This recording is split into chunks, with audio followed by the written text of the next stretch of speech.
계속해서 저희들이 믿음의 도회에 대한 말씀을 나누고 있습니다. 구원이 무엇인가? 우리한테 왜 구원이 필요했나? 죄 때문이라고 했죠. 그래서 자기 자신이 죄인임을 깨우친 자는 죄로부터 돌이키는 의지적인 결단과 행동으로 회개해야 한다고 말씀을 드렸습니다. 그리고 우리에게 필요한 것이 구원에 이르는 믿음이 필요합니다. 구원에 이르는 믿음. 이 구원에 이르는 믿음을 가지려면 가장 먼저 두 믿음의 대상을 대해서 알아야만 한다고 했죠. 그것이 하나님이고 또한 예수 그리스도입니다. 하나님이 어떤 분이십니까? 말씀하신 하나님, 약속하신 하나님, 거룩하시고 또한 사랑하시는 우리의 사랑의 하나님, 또한 예수 그리스도는 인간이 되신 하나님, 인간을 위해 죽으신 하나님, 그 예수님을 알라라고 하는 말씀을 드렸어요. 그리고 맨 마지막으로 우리 지난번 마지막에 좋은 말로 할 때, 좋은 말로 할 때, 인격적으로 얘기할 때 믿음으로 말미암아 구원을 받으라라고 하는 말씀을 드렸습니다. 자, 여기까지 한 내용은 우리가 구원을 얻는 믿음에 있어서 지적인 동의에 해당하는 것입니다. 즉 머리로 이루어지는 작업들이라고 하는 것이죠. 하지만 이런 지적인 동의만으로는 구원을 얻는 믿음이 약간은 부족합니다. 그 이상이 필요합니다. 성경에 보면요, 마가복음 1장에 이렇게 기록합니다. 나사렛 예수여, 나는 당신이 누구인 줄 아오니 하나님의 거룩한 자니이다. 맞죠? 여러분, 근데 이 말이 누구 말인지 아세요? 누구 말인지 아세요? 이게 지금 마귀가 한 말이에요. 마귀가 예수님에 대해서 한 말이에요. 마귀도 예수님에 대해서 하나님의 거룩하신 자인 줄 알고 지적으로 동의하면서 예수님, 나 당신이 하나님 아들인 거 알아요. 이렇게 얘기하고 있는 거예요. 그렇다고 해서 귀신들이 구원받느냐? 그렇지 않죠. 예수님이 하나님의 아들 되심이라고 하는 것은 영적인 세계에 대한 지식이 있으면 알 수 있는 부분들입니다. 그렇기 때문에 예수님에 대한 지적인 동의, 난 예수님이 누구인지 알아 라고 하는 것만으로는 구원받는 믿음이라 하기에 부족합니다. 성경에서 말하는 믿음은 그 예수님을 인격적으로 신뢰하고 받아들이는 거예요. 그게 믿음이라고 얘기하는 것입니다. 하나님께서 여러 가지 통로로 하나님이 세상을 구원하신다라고 하는 복음의 메시지를 전해주셨죠. 친구들을 통해서 전해주고 또 책을 통해서 설교를 통해서 우리는 하나님이 세상을 구원하신다라는 그 가스펠, 복음의 이야기를 들었습니다. 인간이 결코 해결할 수 없는 죄의 문제, 하나님이 해결하셨다라고 하는 것입니다. 하지만 이 구원받는 믿음이, 그 믿음에 대한 그 복음이 우리한테 의미가 있으려면 어떻게 해야 됩니까? 그걸 들은 우리가 정말 그렇구나 라고 하는 반응을 보여야 되는 거예요. 이 반응을 조금 더 구체적으로 얘기하면 인격적인 반응이라고 말합니다. 여기서 말하는 인격적인 반응은 하나님이 우리한테 좋은 말로 하실 때, 야, 내가 너희를 사랑한다. 내 생명을 다 바쳐서 너희를 사랑한다. 네가 나의 사랑을 받아줄 수 있느냐? 너희가 나의 사랑을 받아준다면 너희 인생이 나를 중심으로 새롭게 변화되고 새롭게 창조될 것이다 하시면서 하나님이 우리를 초청하신 거예요. 이 인격적인 초대에 응할 것이냐 말 것이냐를 누가 결정합니까? 우리 각자가 결정해야 한다라는 의미입니다.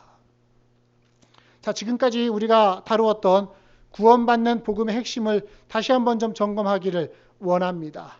몇 가지 핵심적인 내용들이 있었어요. 첫 번째는 하나님은 나와 세상을 창조하신 창조자이시고 그렇기에 나와 세상의 주인이시다. 아멘. 네, 맞습니까? 그렇죠? 네. 하나님이 창조자이시고 또한 나와 세상의 주인이시다. 두 번째는 인간은 하나님을 그 주인의 자리에서 내몰고 자기가 주인이 되어서 자기 옳은 대로 살다가 하나님 거절하고 자기가 중심이 된 상태에 살아갔다. 이것이 어떤 상태라고요? 죄라고 하는 것입니다. 이게 죄, 자기중심성. 세 번째, 그 죄의 문제는 인간이 스스로 해결할 수 없는 것이기 때문에 하나님께서 우리 곁에 직접 인간의 모습으로 오셔서 그분이 예수님이시고요. 하나님이 어떤 분이신지를 보여주시고 가르쳐주시고 그리고 그 예수님은 결국 우리의 죄의 대가를 대신 지고 십자가에 죽으셨다라는 거예요. 아멘. 네. 그 결과 우리가 하나님께로 돌아갈 수 있는 길을 열어주신 것입니다. 그래서 예수님이 나를 위해서 죽으셨다라는 사실을 진실하게 받아들이는 사람은 하나님께로 돌아설 수 있는 거예요. 그럼으로써 하나님과의 관계가, 예전에는 원수되었던 관계가 회복될 수 있는 길이 열려진 것입니다. 그래서 하나님께 돌아선다라는 것을 성경적인 용어로 하면은 예수님을 마음에 영접하는 것입니다. 그 이후로 예수님을 그 삶의 주인으로서 모신 삶을 살아갈 수 있게 되어지는 것이죠. 이 내용이 바로 우리가 구원받는 믿음, 그 구원받는 복음의 핵심적인 내용들입니다. 자, 그러면 여러분들 이런 내용을 들었으면 지금까지도 계속 며칠 동안 이 내용 들었고, 아니 일평생 신앙생활 하시면서 사실은 우리가 들은 내용은 다 이 내용들입니다. 그럼 우리가 이 내용에 어떤 반응을 보여야 되겠습니까? 어떻게 반응 보여야 될까요? 우선 첫 번째는 내가 내 인생의 주인 노릇하려고 했다는 것을 정직하게 인정하는 것이 필요합니다. 내가 원래 주인인 하나님 무시했었고 스스로 책임질 수 없는 주인 행세를 내 스스로 하려고 하면서 살아왔다. 하나님에 대해서 무지했고 내 인생에 대해서도 무지했던 존재가 내 마음 한자리에 가운데 하나님이 계셔야 할 자리에 내가 앉아 있으면서 살았다라는 것을 인정하고 고백하는 거예요. 이것을 가리켜 죄의 고백이라고 말합니다. 하나님, 나는 죄인입니다. 여기서부터 우리의 구원이 시작이 되어지는 것입니다. 두 번째는 뭡니까? 그런 죄로 인해서 자기가 마땅히 죽을 수밖에 없는 상황이었는데 그런 나를 하나님이 사랑하셔서 예수 그리스도를 이 땅에 보내주시고 그 예수님이 내 대신 죽으심으로 말미암아 내 죄에 대한 책임을 대신 져주셨다라는 것을 받아들이는 거예요. 받아들이는 거예요. 하나님이 나를 위해 예수 그리스도를 통해 하신 일을 받아들이고 하나님을 향하여 방향을 돌이키는 것, 이것을 가리켜서 회개라고 합니다. 그리고 또 다른 말로 하면은 방향전환이고 다른 말로 하면은 오늘 주제인 영접하는 것이 되는 겁니다. 예수님을 내 마음에 받아들이는 것. 그래서 요한복음 1장 12절 오늘 본문 말씀처럼 영접하는 자, 곧 그 이름을 믿는 자들은 어떻게 된다고요? 하나님의 자녀가 되는 권세를 주신다고 했습니다. 예수님을 영접하는 자, 하나님과의 관계가 바뀌어 버리는 거예요. 왜? 하나님께로부터 돌이켜 회개했기 때문에 이제는 하나님이 자기 밖에 있는 어떤 존재가 아니라 자기 안에 계신 하나님이 되어집니다. 다른 데 어떤 곳에 계신 것이 아니라 내 마음의 주인의 자리에 하나님이 앉으시고 그리고 그 하나님의 다스리심 아래에서 나는 하루하루를 살아가게 되는 겁니다. 이게 우리가 믿는 복음의 내용입니다. 여러분, 우리는 이 복음의 내용 중에 특별히 우리를 구원자로서 우리 곁에 오신 예수 그리스도, 그 예수님이 나의 구원을 위해서 하신 일을 제일 많이 강조해왔고 또 그렇게 들어왔습니다. 어떤 내용입니까? 예수님이 내 죄의 문제를 해결하신 분. 그래서 Jesus as a Savior, 나의 구원자로서의 예수 그리스도를 우리는 믿었고 그것을 영접하는 거였어요. 그런데 이것만이 복음은 다가 아니라는 것입니다. 여기서 복음이 끝이 아니라는 거예요. 예수님이 나의 죄에서 구원하셨다. 여기서 끝나는 것이 아니라 더 나아가야 할 필요가 있다는 것입니다. 원래 죄라는 것이 뭐였습니까? 하나님과의 관계성에서 문제가 생긴 거 아니었습니까? 인간이 하나님의 자리에 앉은 것, 그래서 하나님과 원수된 것. 그렇기에 구원 역시 하나님과의 관계성에서 회복이 되어지는 것입니다. 하나님, 또 예수 그리스도와 우리와 올바른 관계가 되어지는 것 무엇이냐? 예수님이 나의 주인이 되시는 거예요. 한번 따라 합시다. 예수님이 나의 주인이 되신다. 나는 주님의 것이다. 아멘. 자, 나의 구원자, 나의 죄를 대속하기 위한 예수 그리스도, 그분의 사역과 그분의 생애, 그 십자가, 우리가 당연히 기억해야 되는 것이지만 한편으로는 우리가 또한 믿고 고백해야 될 것은 예수님이, 그 예수님이 구원받은 나의 주인이 되시고 나는 그분의 종으로서의 삶을 살아간다라고 하는 것입니다. 자, 주인과 종입니다. 주인이라고 하는 개념의 반대적인 개념이 종입니다. 누군가의 소유가 된 종. 그런데 예수님과 나와의 관계가 뭐라고요? 예수님은 주인이고 나는 종이래요. 혹시 우리가 아니 그러면 예수님이 나를 구원하신 게 나를 종 삼기 위해서 구원하셨나? 내 인생을 지배해서 내 인생을 마음대로 하기 위해서 예수님이 나를 구원하셨나? 이런 생각을 하실 수도 있겠습니다만은 그러나 여러분 사실 우리는 예수님 만나기 이전에도 이미 누군가의 종이었어요. 이미 누군가의 노예였어요. 죄의 노예 상태에 살았습니다. 로마서 6장 17절은 이렇게 말합니다. 너희가 본래 죄의 종이더니 너희에게 전하여 준 바 교훈의 본의 마음으로 순종해서 죄로부터 해방되어 의에게 종이 되었느니라. 원래 하나님의 자녀로 창조되었다 하지만 범죄함으로써 죄의 종으로 살았던 것이 우리 인간의 본질입니다. 자유인인 것 같지만 사실은 죄의 매인, 죄의 종이에요. 그래서 가만 내버려 두면은 본능적인 욕망을 따라 죄를 지으며 살 수밖에 없는 존재가 저고요. 여러분들 한 분 한 분 우리 모두 다인 것입니다. 그런 우리 죄인들을 위해서 구원하시기 위해 하나님께서 아니 예수 그리스도께서 하늘의 권위와 하늘의 존귀와 그 위엄을 다 버리고 피조물인 인간의 모습을 입으셨고 인간들 가운데 사시다가 가장 참혹하고 처참한 억울한 죽음을 당하십니다. 그리고 그 결과 예수님이 우리 모든 인생의 소유자가 되었다고 성경은 우리에게 가르쳐 줍니다. 요한계시록 5장 9장의 말씀 한번 보십시오. 두루마리를 가지시고 그 인봉을 떼시기에 합당하시도다. 지금 예수님을 향해서 찬양하는 노래예요. 그런데 예수님에 대해서 어떻게 말하냐면 그는 일찍이 죽임을 당하사 각 족속과 방언과 백성과 나라 가운데서 사람들을 그 피로 사셔서 하나님께 드리신 바 되었느니라. 아멘.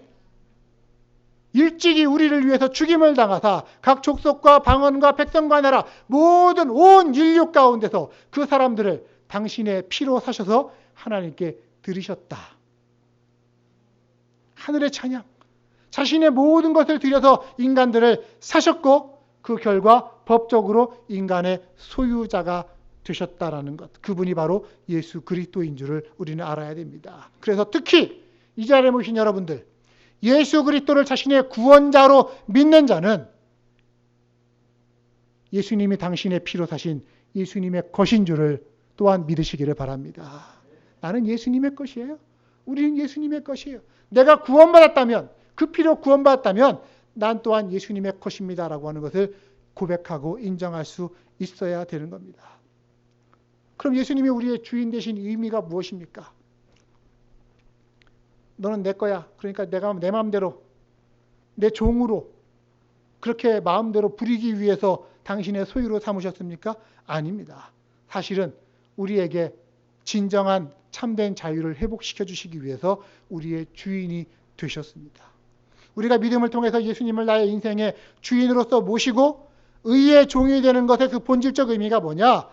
주님께서 우리를 진정한 자유인으로 만들어 가시는 과정이라는 거예요. 예전에는 죄의 종이었지만 이제는 의의 종으로서 살아가게 함으로 말미암아 진정 그리스도 안에서 자유케 하시기 위함이라는 것입니다. 여러분 생각해 보세요. 그동안에 죄악의 노예로 살았었어요. 예수님으로 인해서 죄의 사슬을 끊고 자유하게 되었다 하더라도 여전히 우리 안에는 과거에 죄악된 습관이 죄의 생활 방식이 고스란히 남아 있습니다. 그래서 내가 난 예수님 내가 믿어요. 나를 위해서 구원자로서 오신 건 내가 믿어요. 라고 한다 하더라도 우리 안에 죄악된 생활과 그 습관들이 여전히 살아있는 이유가 그 때문인 거예요. 비록 예수님을 인하여 구원받고 하나님 자녀가 되었다 하더라도 신앙적인 삶, 하나님 나라의 가치관, 하나님 나라의 사고방식 따라서 살아갈 힘이 여전히 우리에게는 부족한 존재인 것이 바로 우리들입니다. 예를 들어보면 그런 거예요. 이집트에서 탈출한 이스라엘 백성들 출애굽을 해갔습니다. 오랜 동안 노예 생활을 했었습니다. 그러나 해방된 이후에도 여전히 그들의 의식 가운데는 노예 의식이 남아 있습니다. 그래서 우상 숭배적인 사고와 행동들을 여전히 보일 수밖에 없었던 것이죠. 그래서 이런 노예적인 생각, 그 노예적인 사고방식을 극복할 수 있는 방법이 뭐냐? 아까 말씀드린 예수님을 내 마음의 주인으로 모시고 그분께 순종하며 사는 거예요. 순종하며 사는 것. 예수님을 주인으로 모시고 순종하며 삶을 통해서 우리의 본성에 남아있는 그 죄의 흔적들을 우리는 지워가면서 하나님의 자녀로서의 삶을 훈련해 갈 수 있게 되는 것입니다. 그게 우리의 신앙생활입니다. 그래서 신앙은 구원으로 끝나는 게 아니고요. 구원 그 이후가 우리에게 남겨져 있음을 알고 그 이후의 발걸음들을 주님과 동행하는 것이 또한 우리에게 필요한 숙제입니다. 마태복음 11장 예수님은 이렇게 말씀하십니다. 나는 마음이 온유하고 겸손하니 나의 멍에를 메고 내게 배우라. 그러면 너희 마음이 쉼을 얻을 것이라. 나의 멍에를 메고 내게 배우라. 예수님을 구원자로 믿음으로써 죄와 형벌과 이 세상으로부터 우리가 자유케 되고 해방되었다고 한다면 이제부터는 예수님이 주시는 멍에를 함께 메는 거예요. 멍에가 뭔지 아시죠? 소들 이렇게 그 밭 갈고 할 때 같이 이렇게 어깨에다가 짊어지는 겁니다. 예수님과 함께 그 멍에를 같이 나란히 짊어지고 예수님과 같이 걸으면서 예수님을 배워가야만 하는 거예요.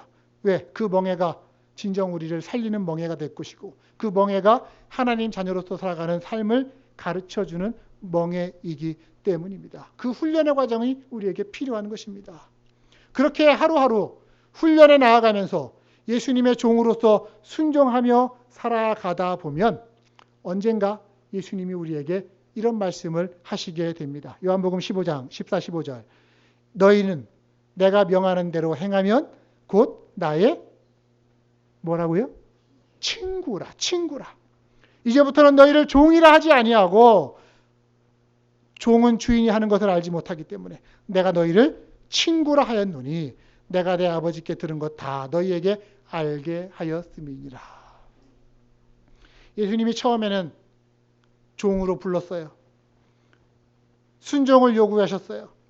그러나 시간이 지나면서 나중에 예수님은 그 제자들을, 그 자녀들을 종이 아니라 친구로 부르신다고 했습니다.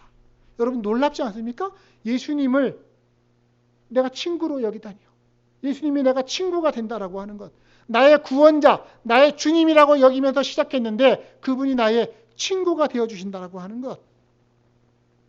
예수님은 그런 관계를 우리에게 꿈꾸고 계십니다. 처음에는 종으로 시작한다 하지만 나중에는 친구로, 아니 더 나아가면 하나님의 자녀로서 우리를 성숙시켜 나아가시는 길을 우리의 손잡고 이끌고 가고 싶어 하세요. 그래서 오늘 우리에게 필요한 것은 그 예수님을 내 삶의 주인으로 영접하는 것입니다. 영접이라고 하는 것이 단순히 예수님 나를 죄에서 구원하신 구원자입니다 라고 믿고 고백하는 것만이 아니라 제가 죽을 목숨인데 당신이 생명을 걸고 저를 살려주셨으니 이제부터는 제가 당신의 종이 되겠습니다. 이렇게 예수님을 자기의 삶의 주인으로서 모셔드리는 그 영접이 여러분들에게 함께 하시기를 주님의 이름으로 축복합니다. 존 스토트라고 하는 유명한 목사님이 계신데 그분이 이런 아주 유명한 말을 하셨어요. 오늘날 기독교 신앙인들의 문제점이 뭐냐? 예수님을 인생의 세이비어, 구주로서는 영접하지만 삶의 로드, 주인으로는 영접하지 않는데 그 문제가 있다. 영접하긴 영접하는데 구세주로만 영접하고 주인으로는 영접하지 않는 거예요. 그동안에 우리들도 많이 그래왔습니다. 예수님에 대해서 소개하는 메시지가 대부분 구세주 예수 그리스도에 대한 메시지. 틀린 얘기 아니에요. 맞습니다. 분명합니다. 그러나 복음을 소개받았으면 그 예수님이 나를 죄에서 구원한 구원자이실 뿐만 아니라 예수님을 나의 삶의 주인으로서도 영접하는 것. 이것이 함께 가야만 할 줄로 저는 믿습니다. 어떤 분들은 그리스도인으로서 예수를 구원자로는 영접은 하더라도 자기의 삶의 주인으로서는 모시지 않겠다고 말해요. 구원해 준 건 고맙대요. 그런데 내 삶에 간섭하지 말라라는 것입니다. 나는 내 방식대로 살겠다라는 거예요. 이건 진정한 영접이 아니죠. 진정한 믿음이 아니죠. 진정한 영접은 죄로 인해 생긴 문제를 해결하고 하나님 앞에 자기 자신을 바르게 세우는 것입니다. 죄라고 하는 게 여러분 제가 말씀드렸잖아요. 도덕적, 윤리적 차원의 죄가 아니에요. 우리가 다루는 죄는. 그렇기 때문에 우리의 죄를 해결한 십자가도 도덕적이고 윤리적인 죄를 해결해주는 그런 십자가가 아닙니다. 하나님이 주인이신데 하나님을 거부하고 직접 인생의 주인 노릇하려고 하는 것. 이것이 우리의 죄고 그런 죄에 대해서 예수님께서 십자가에 달려 죽으심으로써 우리의 주인이 누구신지를 분명하게 밝히 보여주신 거예요. 그래서 그 삶의 주인을 바꾸는 의미의 회개와 영접이 이 자리에 있는 우리 모두에게는 다 필요한 것입니다. 구세주만이 아니라 무엇으로? 삶의 주인으로서 영접하는 것입니다.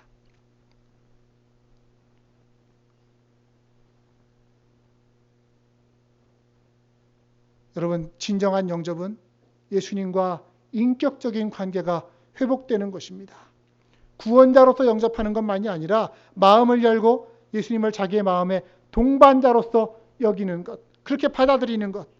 요한계시록 3장 20절은 이렇게 말하죠. 볼지어다 내가 문 밖에 서서 두드리노니. 예수님이에요. 누구든지 내 음성을 듣고 문을 열면 내가 그에게로 들어가 그와 더불어 먹고 그는 나로 더불어 먹으리라. 예수님께서 내 마음 앞에서 내 마음을 두드리실 때에 누구든지 그 음성을 듣고 문을 열면 예수님이 우리에게로 들어오십니다. 영접하는 거예요. 그러면 그때부터는 예수님이 나와 더불어 먹고 또 나는 예수님과 더불어 먹는, 그리고 그분의 말씀에 순종하며 따라가는 인생이 시작이 되어집니다. 처음에는 좀 신경 쓰일 수 있어요. 예수님 말씀대로 따라가는 것이 좀 걸릴 수 있어요. 껄끄러울 수 있고 뭔가 손해보는 것 같은 느낌이 들 수도 있어요. 하지만 여러분, 제가 장담합니다. 우리가 신앙생활을 계속해 나가면서 경건함과 거룩함 가운데 자라갈수록 예수님 말씀 순종하며 따르는 것이 편합니다. 예수님 말씀 순종하며 따르는 게 그게 진리인 것을 알게 됩니다. 내가 곧 길이고 진리고 생명이라고 하신 그 예수님임을 우리는 거기서 만나게 되는 것입니다. 아, 주의 말씀은 내 길에 빛이고 내 발에 등이구나. 그래서 예수님 말씀대로 행하면 내가 거리낄 것, 문제될 것이 없구나. 알게 되어지는 거예요. 어떤 분은 그렇게 하십니다. 이 말씀을 들으면서 구원받은 이후에 거룩하게 사는 거 참 너무 힘들다. 목사님, 혹시 내가 온전한 그리스도인이 되기 위해서 포기해야 될 게 뭐예요? 포기해야 될 게 뭐예요? 내 즐거움을 포기해야 됩니까? 내 어떤 세상적인 유익을 포기해야 됩니까? 아니요. 우리가 온전한 그리스도인이 되기 위해서 포기해야 될 것은 단 하나뿐입니다. 그건 뭐냐면 우리의 죄예요. 죄. 우리 안에 있는 죄된 경향성, 죄의 유혹들, 이것들을 포기하면 되는 거예요. 왜? 우리 안에는 육체의 욕심과 성령의 욕심이 이미 서로 함께 싸우고 있기 때문입니다. 예수를 구원자 그리스도로 받아들인 사람 안에는 성령님이 내주하시면서 우리 안에 꾸준히 하나님이 원하시는 뜻이 무엇인지를 가르쳐 주시죠. 반면에 우리는 여전히 또한 두 발을 이 땅 가운데 디디고 살아가고 있기에 세상으로부터 그 많은 죄의 유혹과 도전들을 받을 수밖에 없는 겁니다. 그래서 내 안은 전쟁터와도 같아요. 육체의 욕심과 성령의 욕심이 서로 싸우는 거예요. 그때 어떻게 행합니까? 예수님을 나의 주인으로 모시고 그 예수님 말씀에 순종하며 동행하며 따라가는 것입니다. 그렇게 살 때에 결국 언젠가 우리의 입술에는 이런 고백이 나오게 되는 것이죠. 내가 그리스도와 함께 십자가에 못 박혔나니. 그런즉 이제는 내가 사는 것이 아니요 오직 내 안에 예수께서 사시는 것이라. 이제 내가 육체 가운데 사는 것은 나를 사랑하사 나를 위하여 자기 몸을 버리신 하나님의 아들을 믿는 믿음 안에서 사는 것이라. 여러분, 내가 주님 안에 산다라는 것, 주님이 내 안에 산다라고 하는 것, 이거는 얼핏 보면은 동등한 것 같지만 아니요, 그렇지 않아요. 주님이 우리를 가르치시고 주님이 우리를 이끄시고 인도해 가시는 삶입니다. 하나님의 말씀과 성령의 감동하심으로 하나님의 뜻을 우리에게 깨닫게 하시고 그리고 우리에게는 아무런 능력이 없음을 스스로 인정하게 하고 결국 내 안에 그리스도가 일하게끔 그러면서 우리는 그 앞에서 순종하면서 하루하루를 살아가도록 주님이 우리를 이끌어 주실 것입니다. 사랑하는 여러분, 부디 예수님을 여러분을 죄에서 구원하신 구원자뿐만 아니라 여러분의 삶의 주인이고 또한 친구고 삶의 인도자로 영접하시기를 주님의 이름으로 축복합니다. 주인 되신 그 예수님의 순종함으로써 그 말씀을 따르는 팔로워가 예수님을 따르는 자가 되는 거예요. 그래서 예수님께 나의 로드십을 주재권을 내어드리는 것입니다. 주님이 나의 주인이십니다. 주님께 나의 주재권을 내어드리면 여러분 기억하십시오. 하나님이 내 인생의 핸들을 주관하실 것입니다. 오늘같이 미끄러운 날 어쩌다가 이 얼음 부분들을 밟으면 어떻게 되겠습니까? 차가 미끄러져 갈 수밖에 없죠. 자연스럽게 그냥 가게 되는 겁니다. 하지만 그런 순간에도 하나님이 우리의 핸들을 주장하시고 또한 바꾸셔서 우리를 안전케 하시고 하나님의 뜻 가운데 행하게 해 주시는 것입니다. 얼마나 멋진 거예요. 연약한 내 인생이지만 하나님 뜻을 따라 예수 그리스도의 다스림 아래 살고 싶다. 이러한 바람과 다짐이 있을 때에 주께서 여러분들의 심령 가운데 찾아오시고 그 주인의 자리에 앉아 주실 줄로 믿습니다. 말씀 마무리하도록 하겠습니다. 여러분은 오늘 이 믿음을 여러분 안에 확인하십니까? 갖고 계십니까? 예수님, 저는 하나님 앞에서 스스로 주인 노릇하려고 했던 죄인입니다. 이제 예수님을 내 삶의 구원자요 또한 주인으로 영접합니다. 이런 믿음의 고백을 여러분 들으실 수 있습니까? 그 고백과 함께 여러분의 마음의 중심에 예수님을 주인으로 초청하시기를 바랍니다.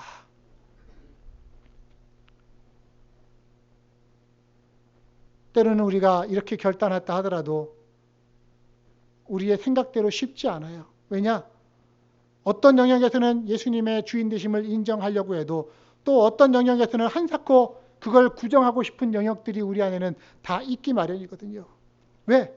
예수님을 내 마음에 모시긴 모셨는데 그 모신 자리가 마음의 가운데 자리가 아니라 마음의 왕좌가 아니라 구석쟁이라고 한다면 우리는 끊임없이 갈등할 수밖에 없죠.